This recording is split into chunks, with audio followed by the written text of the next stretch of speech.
Good evening, everyone. Gareth Presh, founder of the World Health Innovation Summit, and I'm delighted to welcome you to our 16 Days of Activism. This evening, we're talking about financial violence as a form of gender-based violence, and I'm absolutely delighted to welcome our panel this evening. We have Mila, who's in Geneva at the moment, Victoria, who's down in London, and Amani, who's in Dublin this evening. Very warm welcome to everyone this evening who's joined us. If you have a question to the panel over the course of the discussion, please do pop it in the chat box. Let's start with a round of introductions. Let's go to London.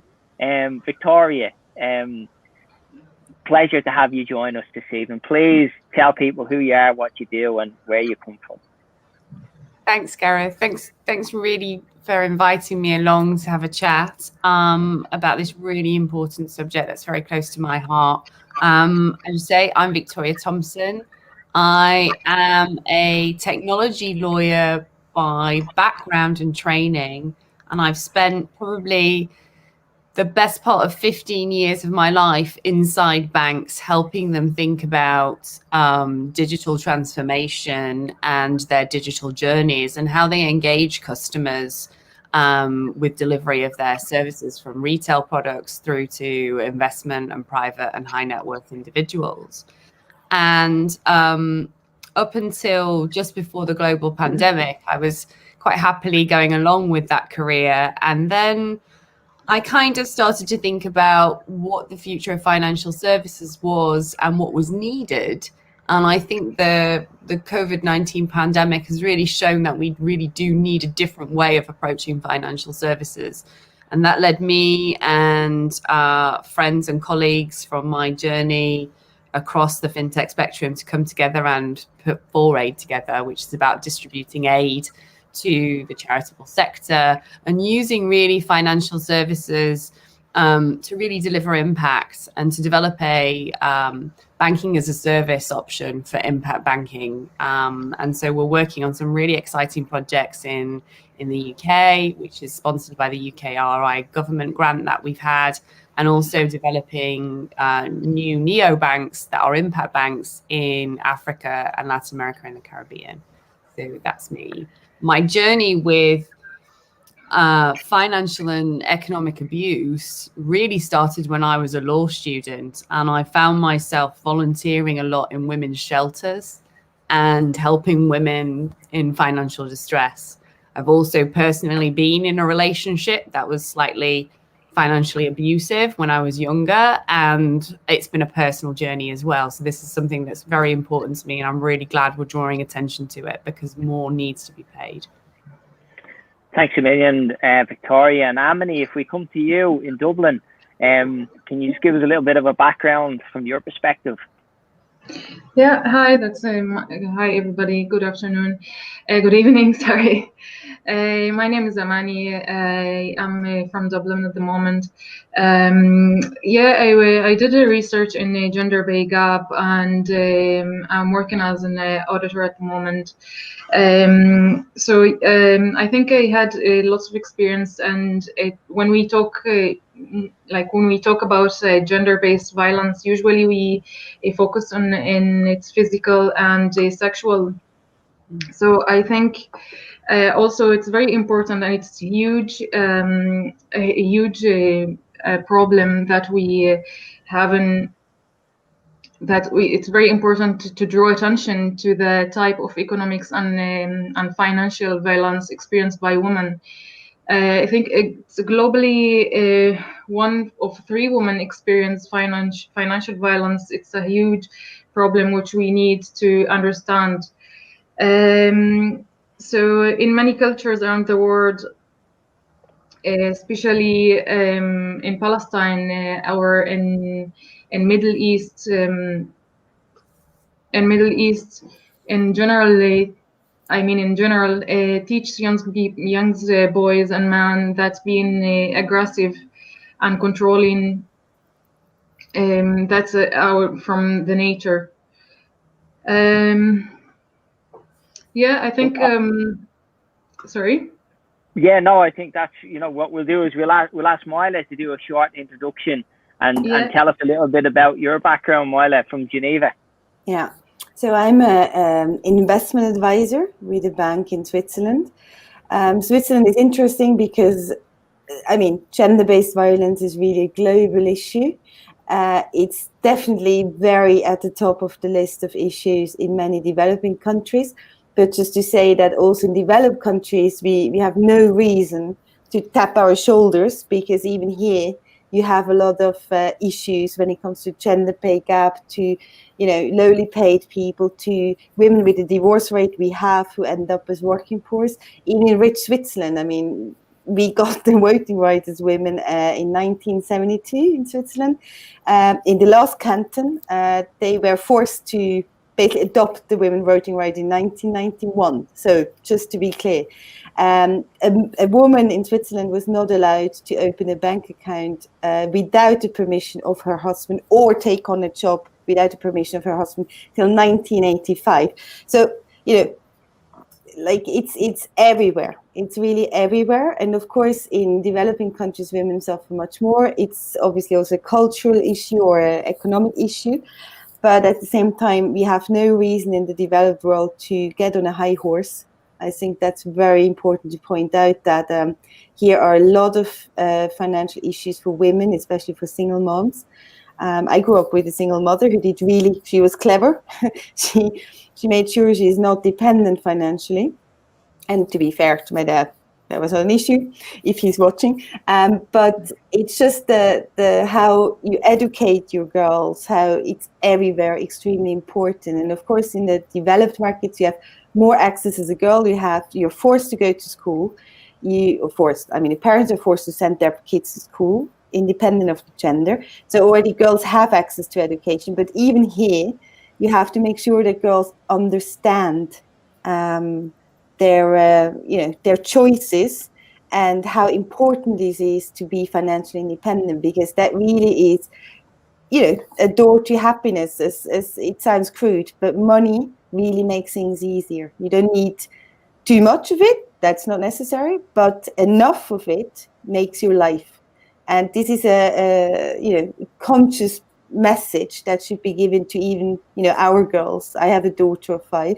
I definitely want her to know the value of money. I definitely want her to know that she should make sure to be always independent, always, for herself, for her children, and in general, like for her community, for her self-confidence. So I think it's really a global issue on different levels, of course, on different levels of extremes. But for me, that's personally close to my heart. And also we do a lot of initiatives like Women in Finance, also showing them, like more and more women acquire wealth as well, but what to do with it. Not all of them are literate in finance. Like they're often having basically partners taking care of the money, or are not really interested, or think they cannot understand it because they were educated that way. It's bloody not rocket science, is it? Like it's really, it's just something to understand, and it's important to understand also for young women and women in general, and girls already. I would really start with the girls wherever we can. So I think this is where we'll kind of get into the discussion around why and how can we support. I have 2 young girls, and I think it's very important, for their future as well, to have financial independence. But let's I just wanted to ask Victoria, why do we face this, should we say, financial violence? And Milo's talking about their understanding. How do we raise understanding in the broader context from the financial sector, also across society, because there's such a gap there, so it's quite a complex question, but let's see what your thoughts are. I mean, I think it all starts with the fact that financial abuse is generally a hidden abuse. So let's first of all clarify what we mean by sort of economic and financial abuse, because ultimately that limits women's choices. That limits their ability to have safety. It limits their ability to manage what normally would be free choice. So financial abuse often refers to control, exploitation, sabotage of money and finances. I mean, these are very sort of hanging off legal definitions in the UK, to be clear, but they're generally commonly around these themes. And economic abuse, too, again, it refers to those exploitation, sabotage of money, finances, and economic resources. So that can literally then start to limit people's access to food. That can limit people's access to transport, accommodation, and all being able to work. And it can even then lead to, in really disturbing circumstances, ultimately to reproductive related issues as well, and coercive force of having children. And that generally occurs alongside actual other forms of abuse that are more visible. So obviously physical abuse, sexual abuse, and those types of things. These two tend to go in hand, but quite often what you see in these circumstances is patterns of financial abuse and slowly controlling and then leading to the more complex. So these issues all stem from quite varied cultural, psychological, issues that generally come with the view of women and their positions, and also what people learn through observation of other behaviors. And so it really does, going back to the statement, we really do need to start early with young girls and young boys, explaining what boundaries are about how we treat each other, what values we should aspire to have, and the importance of equality in our societies. Because, I mean, this has tremendous direct and indirect cost on an emotional human level, as well as a financial level for sustainable economies. Because ultimately, if you're putting 50% of your entire workforce at risk for these types of events and statistics, that has tremendous economic impact, never mind the human impact.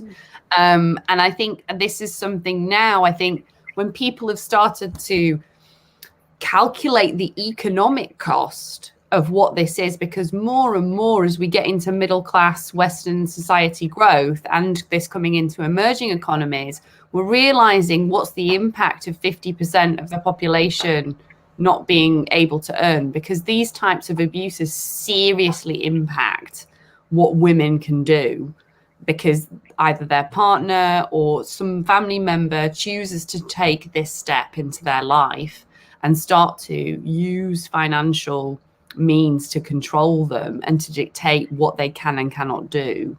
And I think then we've got to look at externally in society of how do we identify this much earlier, these patterns of behavior? How do we surface this so we make it easy for people to get out of these situations, and also to prevent these situations happening? Are there, especially from a financial services way, looking at data, looking at information and how people interact, and making sure that they can access points to be able to go to do this? There's been amazing research done all around this for a long time. But I think now we're at a point, because of the pandemic, we've seen this because people have been physically locked down in their homes. We've seen a tremendous growth in the incidence of abuse and what that's done to people. And we're really at risk, I think, of eroding huge amounts of progress we've made in this space in the last 12 months. And that's really the beauty of 16 days of activism. It is allowing us to have that platform to raise these issues, because part of the problem is they're not really spoken about. Let me just ask Amani, from the cultural perspective, and you had some statistics there which were quite startling. I think you talked about 1 in 3, but just from the cultural perspective, financial violence and how it manifests itself. And how, I suppose the first thing is, why is it happening? We've had some background there from Victoria, and then how do we bring solutions? What's the best course of action? Yeah. Firstly, I think to be financially independent, it's not only by making more money. I think it's to be independent of to make the decision what to do with this money, or where to put your money, how to invest with the money. Because in most cases, in my experience, or in many cases, I think women, or in couples, women can be earned more than men, but still the man will control her bank account, or she will put her money in his bank account, and he will have the fully control and what to do with the amount that's being earned. Even with the basic stuff, to do her own basic stuff, she had to ask and permission to use her own money, which I think that's a huge thing, and that's the belief that the boys already, and the men being taught to being controlling, or they taught you have to be controlled, you have to be independent, or you have to control your wife or your sister to decide for her, or to manage her own career.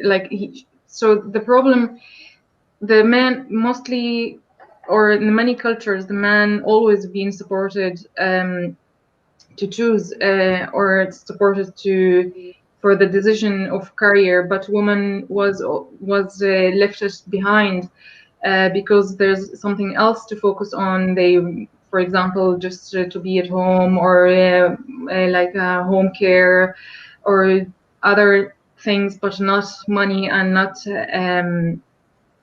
career, because they're being taught somebody else will take care of that. And I think that's belief. Now we have the choice. We know, and we have this knowledge.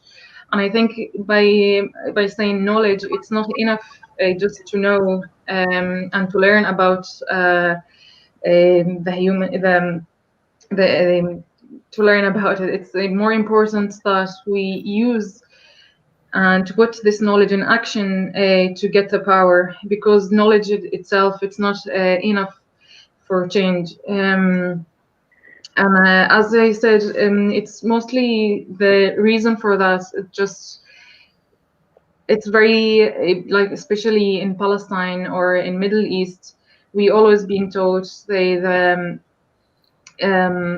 for man and woman, that's being aggressive and controlling. It's a part of our culture, and that we need to focus more now, and to reach more organization, to reach more people, to share our stories, and to learn from each other what we already passed, what we already experienced, that women can learn. And it's totally fine to learn from somebody who already experienced, and to follow the path that they already have been, that they already done. So.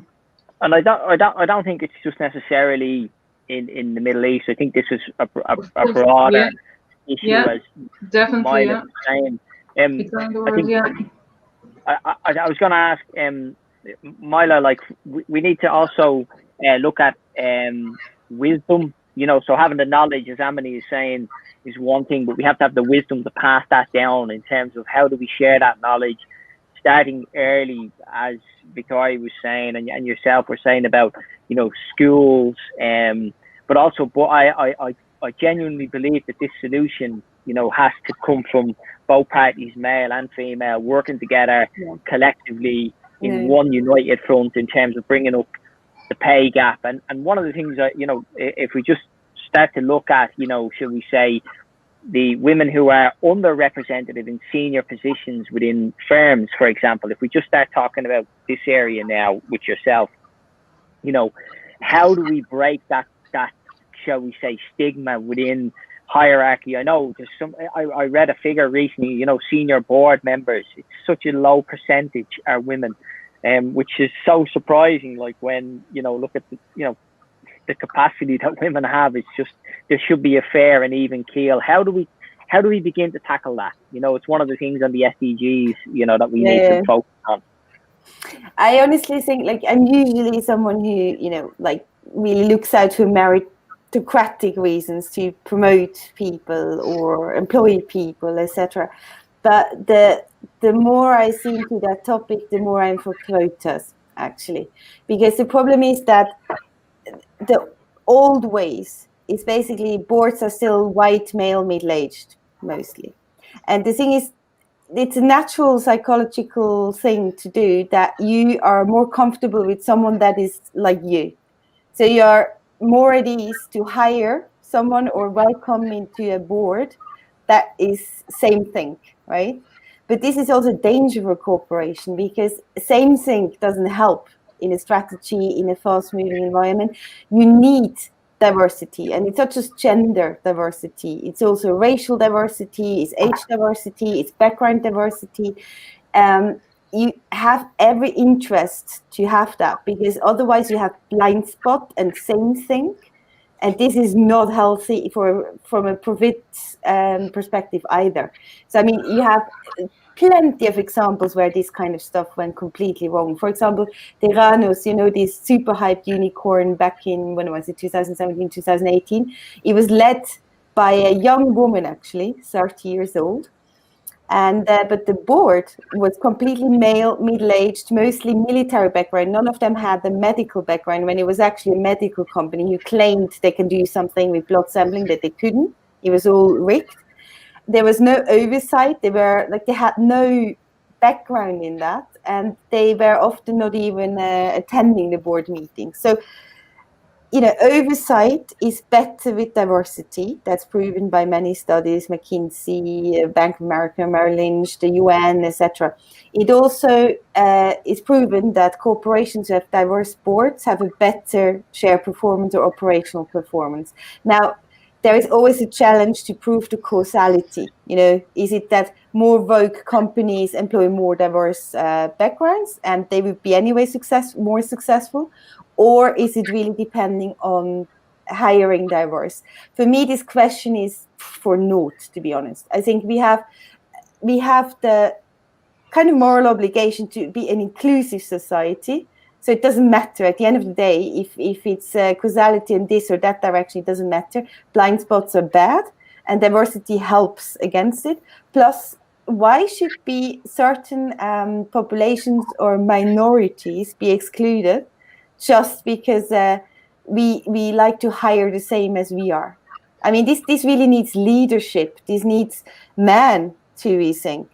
I need my bosses. I'm lucky, for example. I have bosses who absolutely see that point. They're younger generation. For them, it's normal to study alongside women, have conversations with women, have partners who work, etc. But it needs men, like also Victoria pointed out, or Amani, to bring the cause to the front, to actually take action and to make it happen.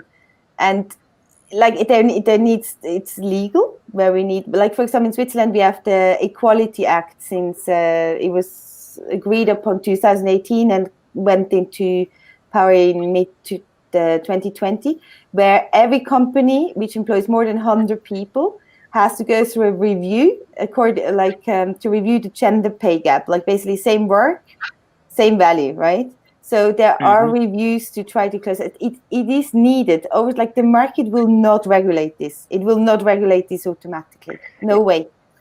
It's interesting. I seen a friend of mine is the CEO of An Post, which is the postal service in Ireland, and today he published a report on gender pay equality in their organisation, and it was at almost 50%, and he's championing that, and it was just amazing to see the progress being made there. And that's true leadership, you know, from David. So his real leadership. And from my perspective, when I look at boards, and even I've worked with some amazing chairmen within the health service, and we always had. I was fortunate. I worked with guys who always valued diversity in the room, in terms of different opinions, so that you could then make a measured judgment. If I come to Victoria, I just wanted to ask, okay, let's just look at this. So how do we solve some of these problems around, financial violence? Let's look at the solutions that we have at the moment. You talked about some of the work you're doing. technology is a big enabler. Okay, this discussion this evening, for example, gives us such an opportunity in terms of being able to get this message out to a wider audience and share the information, and it's recorded. What's going to come down the line in the next couple of months in terms of, you know, you're heavily involved in this, in 4Aid, for example. Tell us a little bit about that. Yeah, I mean, I think for me, when we started to think about what 4Aid could be and do, I mean, ultimately, the heart of our mission is to make it easy to access cash, access money. And when it comes to women, we are systemically unbanked, underbanked, underpaid, and we find it hard to access the financial system. So how can we use technology to make that really easy? And how can we, with women that are in financial distress and are in a situation of financial abuse, how can we use financial services technology to be able to get them access to cash? Because, I mean, there's a really alarming statistic in the UK that women who can't find access to £100 at short notice are 3.5 times more likely to experience domestic violence. So this really is, I mean, that was from the Women's Refuge charity research that they did actually in March 2010. And in the UK, because of the pandemic, we've seen a 20% increase in financial abuse. And according to the Office of National Statistics in the UK, in 2019, financial abuse and domestic abuse cost the UK economy 66 billion. So if you think about the financial cost and the economic fiscal cost of what that does to our economy, we really need to do it. So banks and financial institutions need to think about how they're servicing those female customers and what a disservice they're doing right now. So with 4Aid, we basically used the ability to spin up a really simple delegated virtual card and account. So a local authority or a council or an NGO or a charity in the UK can give somebody instant access to a card and account. They can preload that with money. They can then enable that woman to get into a safe accommodation. They can get access to cash. They can go and buy the things that they need. They don't then have to be at the mercy of their abuser anymore. Because quite often, I mean, for me, when I was sat in the women's shelter, I would often sit there and say, well, have you got a bank statement? Have you got your passport? Have you got all of these things? So then we can set you up with a new account. And when you're fleeing a difficult situation, you don't have the time or the thought to be able to gather all of that up. So could we use technology, which we know through how you can spin up delegated corporate cards and accounts, and my experience from doing that in corporate banking, can we leverage that so we can create a delegated account structure and card structure for charities and NGOs to use? And using all the smart technology now, that on data that we can use about how you verify someone's identity, there are ways and means to manage how you can do that. And also, what's really important in those types of circumstances is keeping a woman's identity secure, her movement secure, because normally in that first kind of 30 days when you're leaving that situation, you're really at risk. So what we're also aiming to do is embed within our devices that we have a channel and a way for those charities to communicate with those women. It's really easy to do that. You can spin up a Twilio chat, really easy. It's really affordable. So then there's a safe and secure channel for people to communicate, because the statistics are there. Once you are trying to escape a violent and abusive situation, it's highly unlikely your abuser is going to let go that easy. Yeah. Even if you had to go and get a molestation order or an abuse order or prevent them coming in, if you then have children, you're going to have to figure out a way to have access. So it's really important that you can find that. And actually, if you're able to talk through these diverse devices and look at what people's payments and money is doing, you can think about how you can support them in a different way. And also by giving that data in an anonymized and secure way back to the charities and the NGOs and the policymakers and institutions, they can figure out, actually, are there more systemic issues in communities that they need to target? They can be smarter about the decisions and policies they're making. So that's what we're trying to do, and we'll be doing a pilot of that in the UK in sort of like February, March next year, and that's what we've been given our grant for to develop. And then we're also working with a project in Eswatini to think about developing a digital bank which really focuses on supporting micro SMEs and female entrepreneurs, because in Eswatini 64% of the economic population is female founders, but they are unbanked. And I suppose like you can build. Yeah, they don't you get can paid. build quite a. You can also build quite a robust value proposition. If you say there, for example, in the UK, 66 billion is lost in the economy. It's quite easy to come up with your numbers in terms of being able to finance that through a social impact bond, for example. Amani, if I come to you, I just wanted to ask you, what would you like to see happen over the next 12 to 24 months in this space, and particularly using the opportunity of Sustainable Development Goals to, you know, shall we say, highlight this issue and some of the ideas that we've heard from Victoria and Myla. Over the next 12 to 24 months, what do you think we should be doing? So my research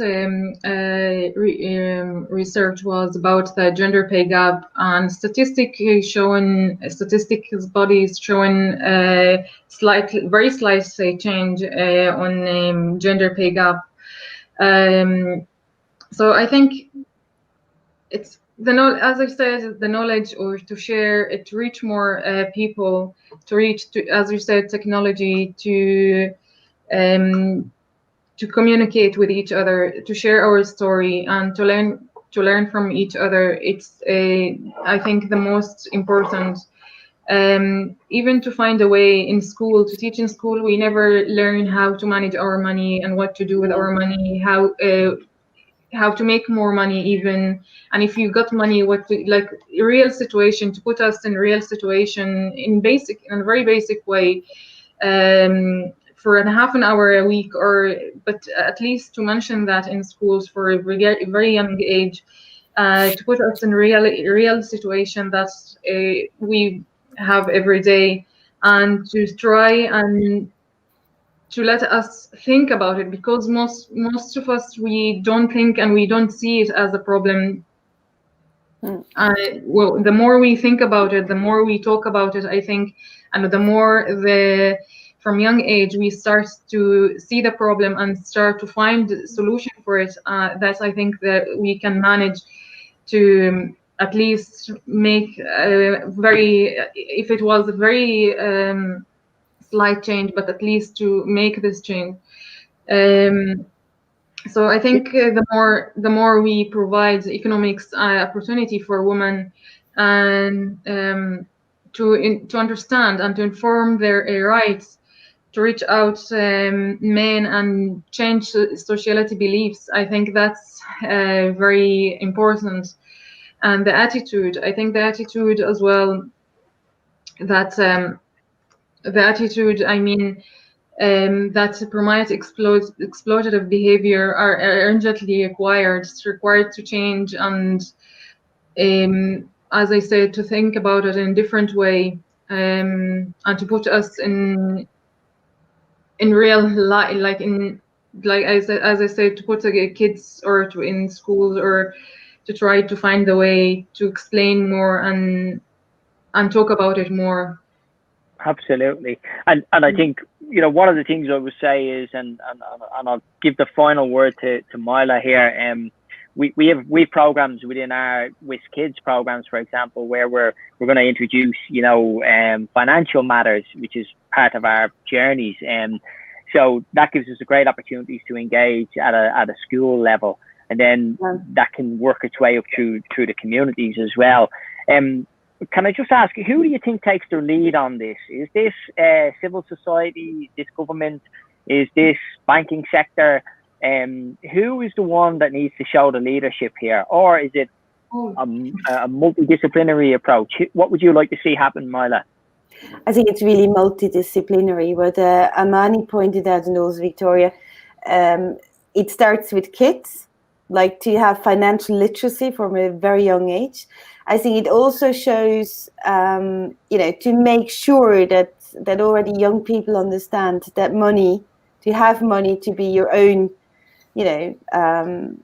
earner and basically have access to your own money gives you a lot of freedom.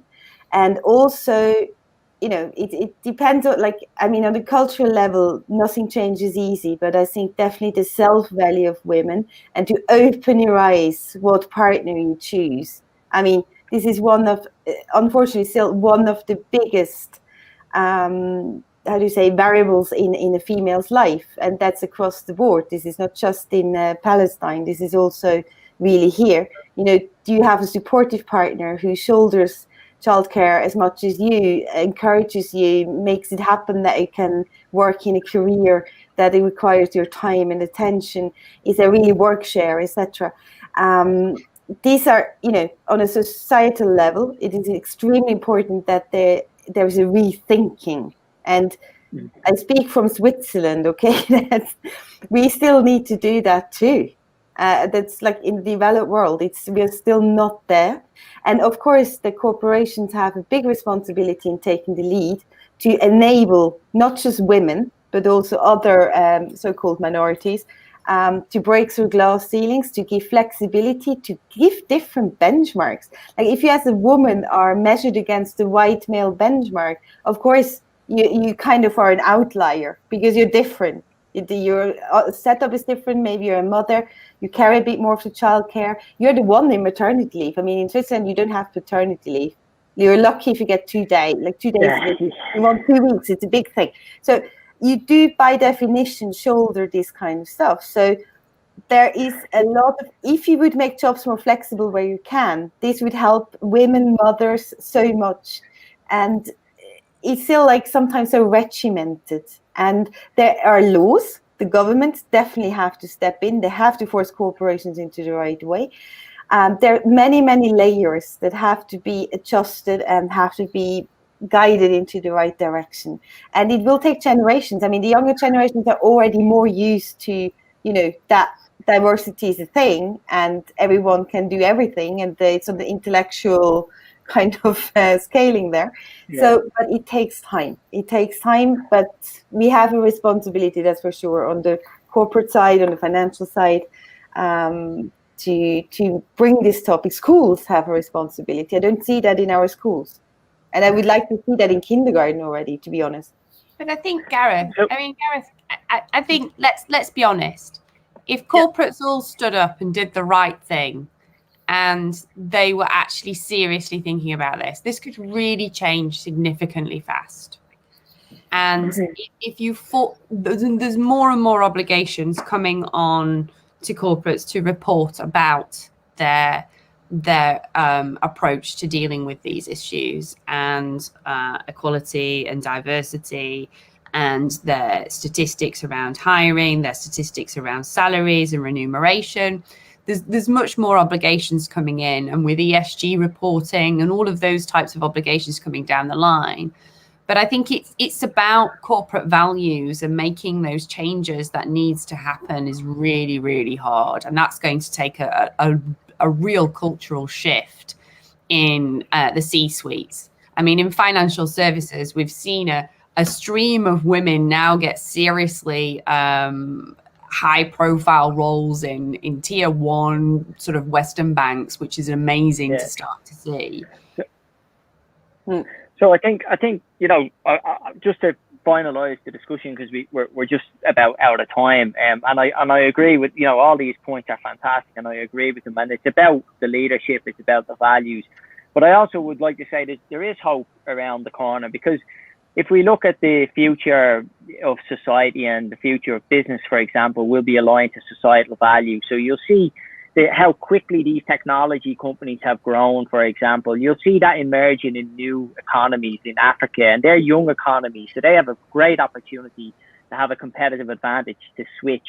And if you look at the value of intangibles, for example, if you look at how that's skyrocketed over the last couple of years, so it's basically around the values. So if you have new companies and we want new shareholders and divesting out of oil and so on and so forth, and we look for these new companies that have the values, you can have that tremendous growth and also retain a profit. And I think that's what the SDG gives us. And that's part of the work that we're trying to achieve here, is to create new unicorns in the future that have purpose and values at the core of their business. And they're the ones who will thrive in the future. And regardless if the Western economy doesn't change at the moment, it'll soon switch, because the counterparts in Africa or in South America or in Asia will just gazump them. And I think there's a real opportunity here for Europe and for Western society to grab the bull by the horns. But if they don't do that, they will get left behind. They have time advantage. They have a time advantage here. They have an opportunity. Look at the stats. Look at the way things are going.